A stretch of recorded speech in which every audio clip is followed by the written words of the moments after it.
My aunt was still laughing when I pushed the front door open and the sound stopped so fast you'd have thought someone unplugged her.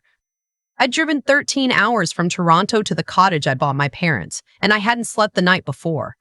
I'd been planning to surprise them. A bag of fresh bagels from St. Viateur in the passenger seat, a thermos of coffee gone cold against my thigh, and my dad's birthday card tucked into the visor because I knew if I put it in my purse, I'd forget it. The drive up Highway 117 had that late October feeling where the trees look like they've been set on fire and then forgotten about. I remember thinking, just before I turned onto the access road, that this was the first thing I'd done in 15 years that felt unambiguously good. My name is Holland Whitfield. I'm 31. I work as an estate and trusts lawyer in Midtown Toronto, the kind of firm that has its name etched in frosted glass and a partner who still uses a fountain pen out of principle. I am, depending on which family member you ask, either the success story or the cold one. I have been called both at the same Thanksgiving dinner by the same person in the same breath. The cottage is on Lac St. Joseph, about 40 minutes outside Mont-Tremblant, 3 bedrooms, a stone fireplace, a screened porch that faces west so you can watch the sun drop behind the spruce. There's a small dock with a wooden bench my dad would have built himself if he'd had the chance.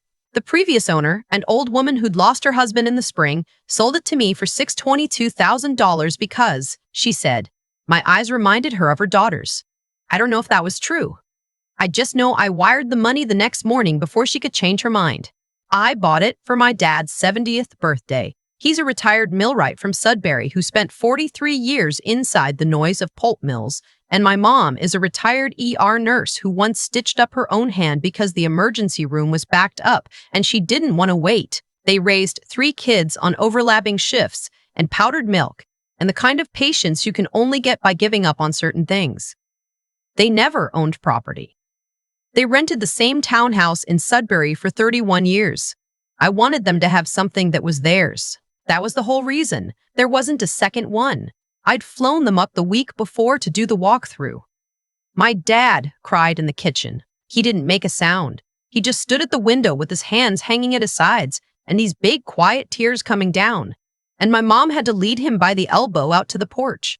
He said, after a long time, "Holland, I don't know how to be a man who owns this."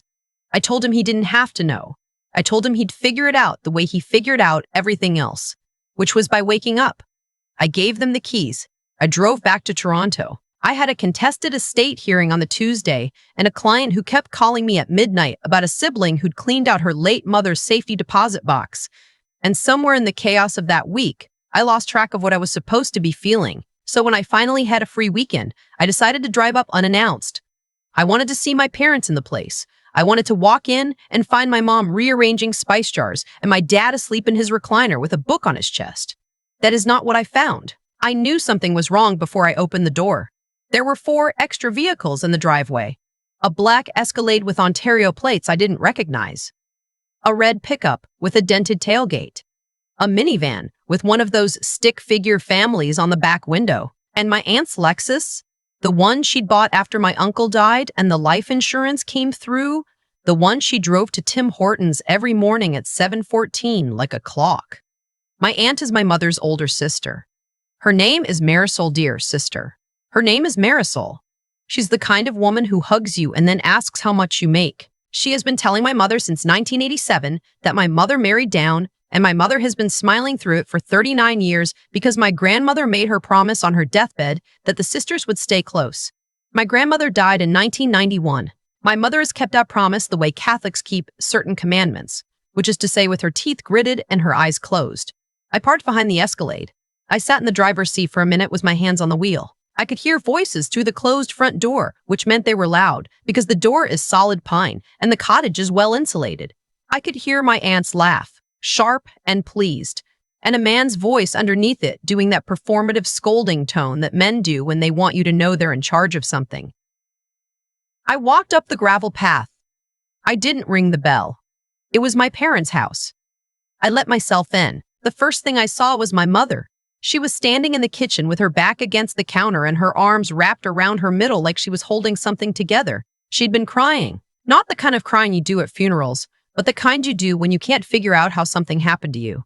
Her hair was undone on one side. She looked at me and her mouth opened and nothing came out. My father was sitting at the kitchen table. He had both hands flat on the wood. His shoulders were doing that small shake that men of his generation do instead of sobbing. And he didn't look up when I came in because he didn't want me to see his face. My aunt was standing in the middle of the living room in a cream-colored cashmere sweater, holding a glass of my mother's good Pinot, surveying the place like she'd just bought it. Her son-in-law, a man named Wesley who sells solar panels in Mississauga and who has, to my knowledge, never once paid for a meal he didn't expense, was standing in front of my father with his finger pointed at the front door. He was the one who'd been doing the scolding voice. He turned when he heard me. "Oh," he said. "It's you." My aunt's face did the thing, the smirk.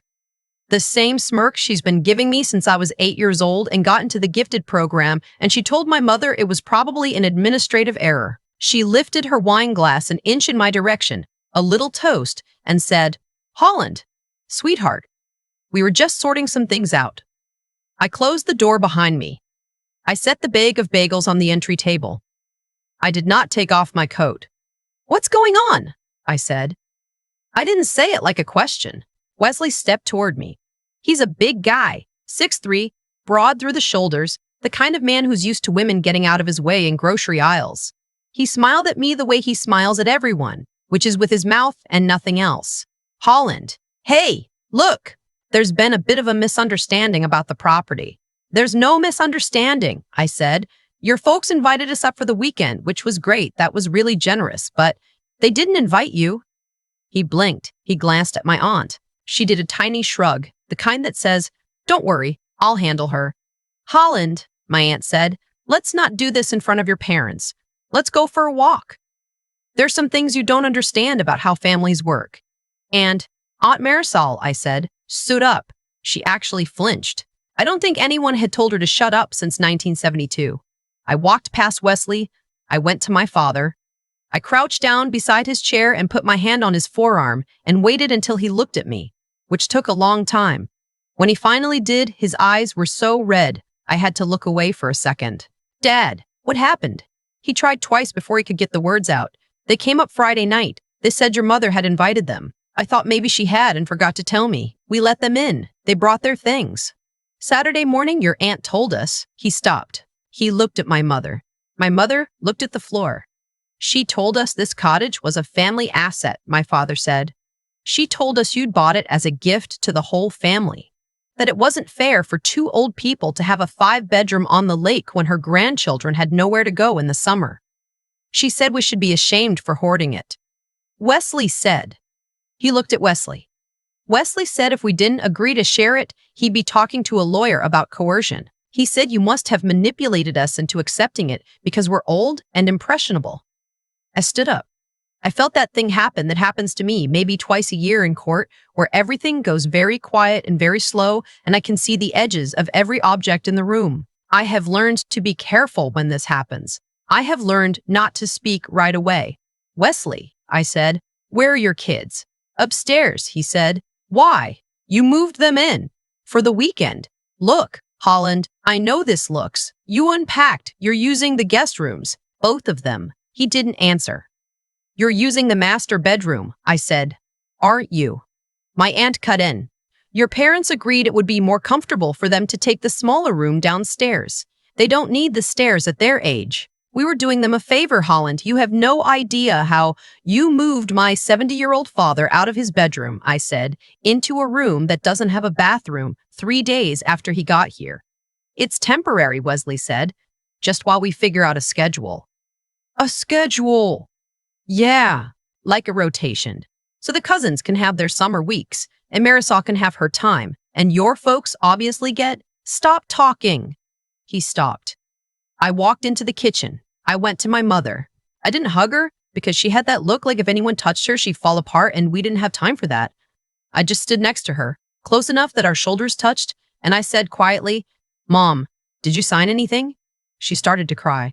Not loudly, just the kind where your face crumples and you can't stop it. She shook her head. Then she said, "Your aunt asked me yesterday for a copy of the deed. She said she needed it for insurance. I told her I'd ask you. Did you give it to her?" "No." "Did Dad?" "No." "Is there anything in this house with your signature on it that I don't know about?" "No," she said. Holland, I promise. I promise. I promise. Okay. I put my hand on her back, just for a second. Okay. Go sit with Dad. I'm going to handle this. She nodded. She walked to the table and sat down next to my father and took his hand, and the two of them looked like a photograph of something I never wanted to see again as long as I lived. I took off my coat. I draped it over the back of a chair. I went into the living room. Aunt Marisol, I said, I want to be very clear because I think there's been a real failure of clarity in this room. This cottage is not a family asset. This cottage is owned outright by a numbered Ontario corporation. The directors of that corporation are myself and a Toronto trust company. The beneficiaries of the trust are my mother and my father for their lifetimes, with a remainder interest that does not include you, your daughter, your son-in-law, or any of your descendants. My parents have a life estate. They cannot sell it. They cannot mortgage it. They cannot give it away. And they cannot be removed from it by anyone for any reason until they choose to leave or they die. Wesley opened his mouth. I held up one finger. I'm not finished. The trust deed contains a no contest clause. Anyone who attempts to challenge the structure of the ownership or to make a claim against the property automatically forfeits any interest they might otherwise have had. There's also a clause that allows the trust company, on its own initiative, to seek an injunction against any person interfering with my parents' quiet enjoyment of the premises. Do you know what quiet enjoyment means, Wesley? He didn't answer. It means, I said, that if I make one phone call to the trust company tomorrow morning, you will receive a registered letter from a litigator on Bay Street informing you that you have 48 hours to vacate the property and that any further contact with my parents will be deemed harassment. And because I have already documented, I pulled my phone out, opened the cloud folder I'd been keeping since the day I bought the place, and turned the screen toward him.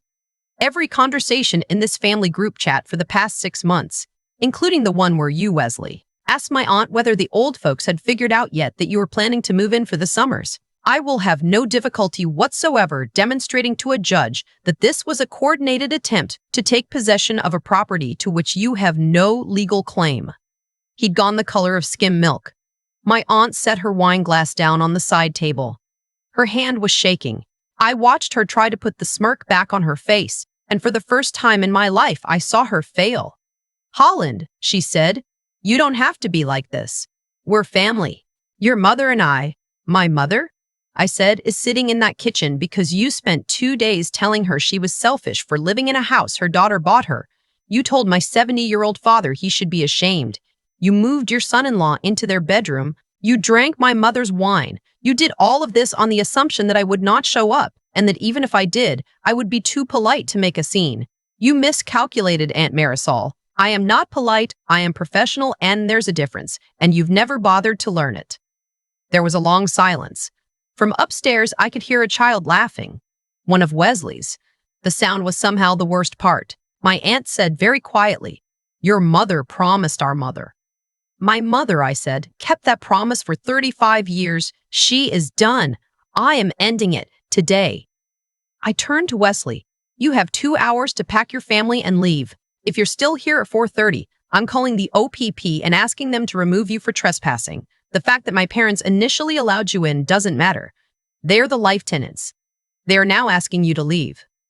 I am their power of attorney for property. Their request is my request. Are you understanding me? He nodded. He didn't speak. Good. Aunt Marisol. The same applies to you with one additional thing. I walked over to where she was standing. She did not back up, but I could see her wanting to.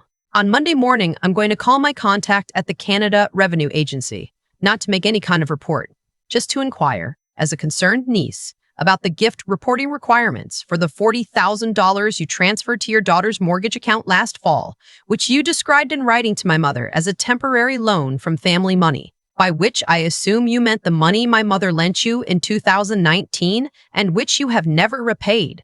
I'm sure there's a perfectly innocent explanation. I'm sure you'd love to discuss it with them. Her face did a thing I'd never seen it do before. The bones underneath seemed to drop. You wouldn't, she whispered. I would, I said. But I won't, because I don't want to spend any more of my life thinking about you. So here's what's going to happen. You are going to leave this house in the next 2 hours. You are going to return the spare key my mother gave you in 2014. You are going to take your daughter and your son-in-law and your grandchildren, and you are going to drive back to Mississauga. You are not going to call my mother. You are not going to text her. You are not going to send Christmas cards. If you happen to see her at a funeral, you are going to nod and keep walking. In exchange, I am going to forget I ever heard about the $40,000. Do we have an understanding?"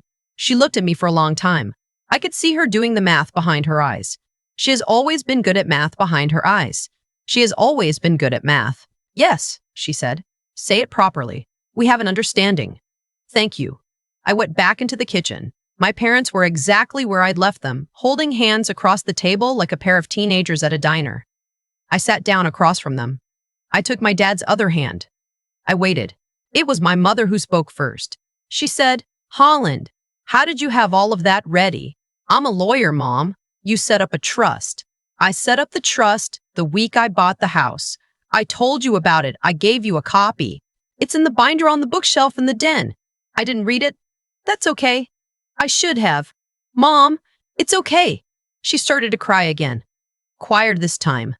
My father was rubbing his thumb along the back of her hand. He cleared his throat and said, in the voice he uses about once a decade, the one that means he's been thinking before he speaks, "Holland, I want to say something." "Okay, Dad. Your mother has spent her whole life loving her sister more than her sister deserved. I have watched it." "I have not said anything because it was not my place. I am saying something now. I am saying it was a mistake. I am saying I am sorry I did not say it sooner. I am saying you should not have had to be the one to fix this." "Dad, I am saying," he said, his voice breaking a little, "that I have been a coward in my own family for 41 years, and I am done." My mother put her face down on his shoulder. He kept his eyes on me. "I love you," he said. "I should have told you that more. I'm telling you now." I didn't say anything for a minute. I couldn't. Upstairs, I heard Wesley calling for his kids.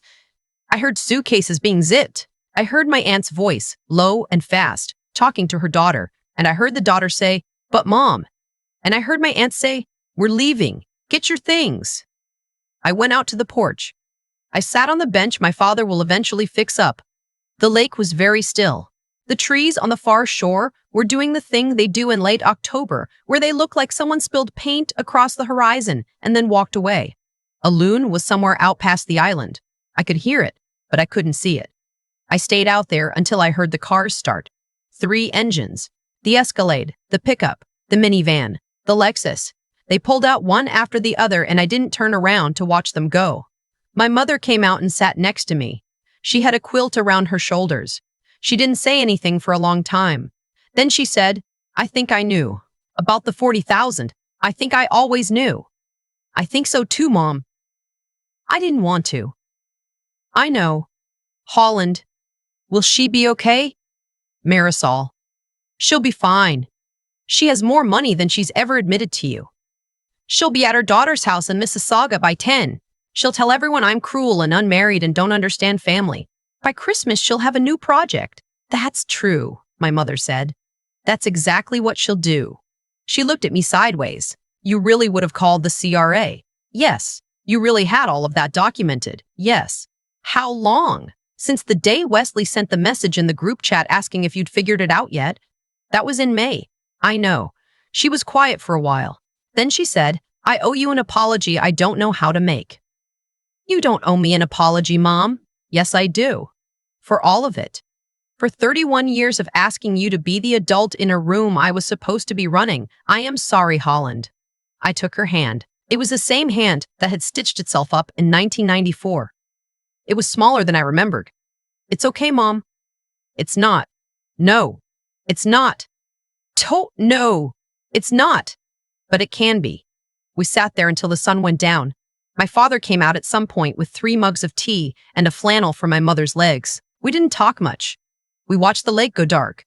The loon kept calling, and finally, another loon answered from somewhere on the far side, and the two of them did that long back and forth thing they do that sounds like grief and also like reassurance. I stayed for a week. I canceled my Tuesday hearing and pushed my Thursday closings. I slept in the room my aunt had taken from my parents. I changed the sheets.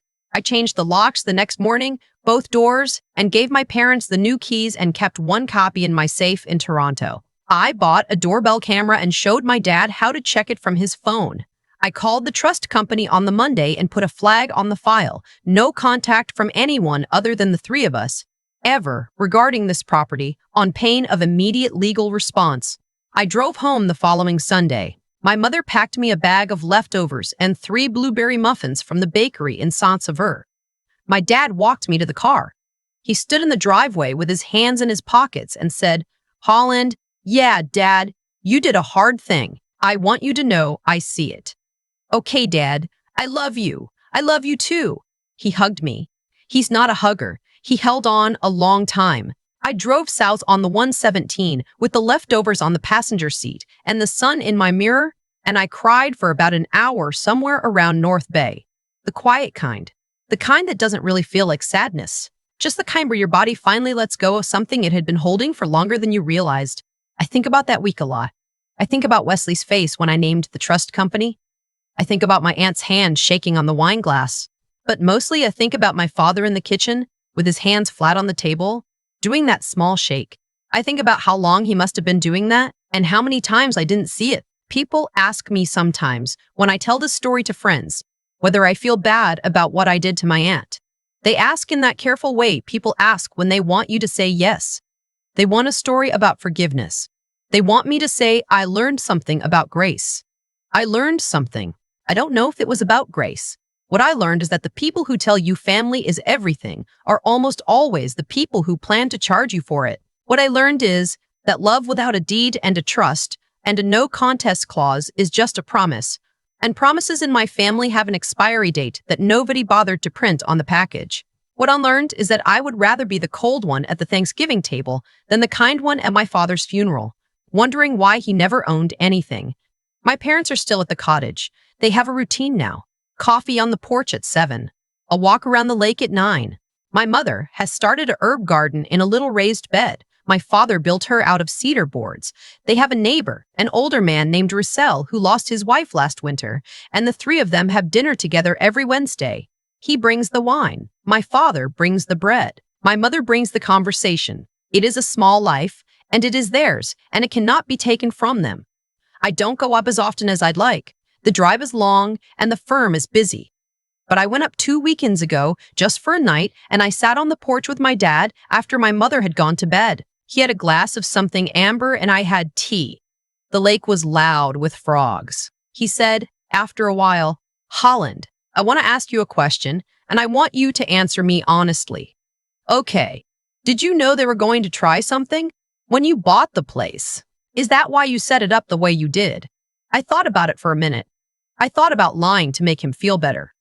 I thought about how my father had spent 41 years not saying things to make people feel better, and how exhausted he had been at the end of it. Yes, Dad, I knew. How?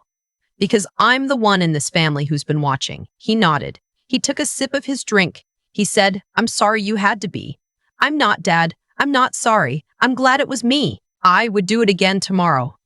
He reached over and put his hand on top of mine, and we sat there like that until the moon came up over the island. He didn't say anything else. He didn't have to. A boundary, I have learned, is not a punishment. A boundary is a door with a lock that you, and only you, get to decide who walks through. My parents have a door now. They have a lock. And the only people with keys are the people who earned them, which turns out to be a much shorter list than my mother spent her life believing. That's the whole story. That's everything. I tell it sometimes when people ask me why I went into estate law, because the real answer is that I grew up watching my mother get robbed in slow motion by people who called themselves family, and I decided when I was 19 years old that I was going to learn the language those people use, and I was going to learn it better than they did, and when the time came, I was going to speak it back to them so clearly that they would never mistake me for someone who could be talked out of what was right. The time came. I spoke. They left. And my father, on his 70th birthday, finally got to own something. I've turned this whole thing over in my head more times than I can count, usually somewhere around 2 in the morning when the city is quiet and the firm is closed and I've got nothing left to argue with except myself. And what I keep coming back to is this. Nothing that happened in that cottage was an accident. Not the smirk. Not the moved suitcases. Not my father's hand shaking on the kitchen table. Every single piece of it was the result of something somebody chose or chose not to do, going back 40 years. My aunt didn't wake up one Friday and decide to take a house. She'd been rehearsing for that Friday since 1987. My mother didn't wake up that morning and decide to be small in her own kitchen. She'd been practicing that posture since she was a girl. And I didn't drive up that highway with a trust deed in my back pocket because I'm clever. I drove up with it because I'd been paying attention. That's the part nobody tells you. The world rewards the people who watch, not the ones who shout, not the ones who post, not the ones who wait to be saved. The ones who watch quietly and learn the language of whatever room they happen to be standing in. I learned the law because the law was the language my aunt couldn't speak. My father spent 43 years inside a mill being kind, and kindness was a beautiful thing to spend your life on. But kindness alone doesn't keep anybody warm in October. You need a deed. You need a clause. You need to know what quiet enjoyment means before somebody takes yours. I think a lot about my dad saying he'd been a coward in his own family. I don't think he was a coward. I think he was tired, and I think tired and cowardly look the same from the outside, but they aren't the same thing on the inside. What I learned from him in the end is that you only get to be tired for so long before tired becomes the thing your kids inherit. My father chose at 70 to stop. That choice cost him something. It also gave me back something I didn't know I'd been missing, which was a father who would say out loud the thing he'd been thinking for 41 years.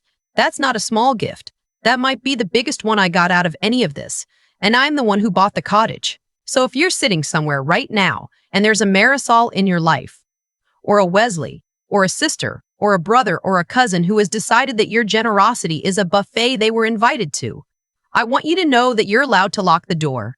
You're allowed to do it without yelling. You're allowed to do it on paper.